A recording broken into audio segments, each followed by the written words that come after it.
जे ଏହି ଦିନଟି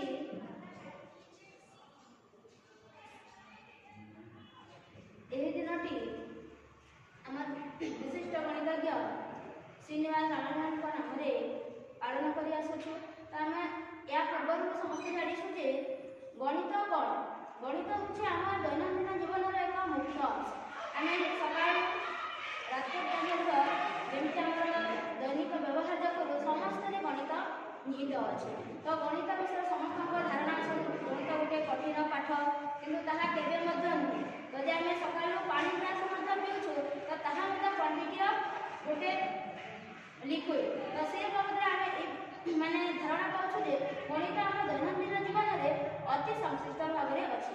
तो आज आम जाना पाइबा जे किपरि श्रीनिवास गोटे बहुत बड़ विराट नंबर फ्रैक्शन माध्यम छोट छोट ग्रुप रे डिवाइड करुले। तो यार परिप्रेक्षी में मु गोटे कथा कहूँ जाऊँगी थरे एमती है प्रोफेसर एस डी हार्डी सहित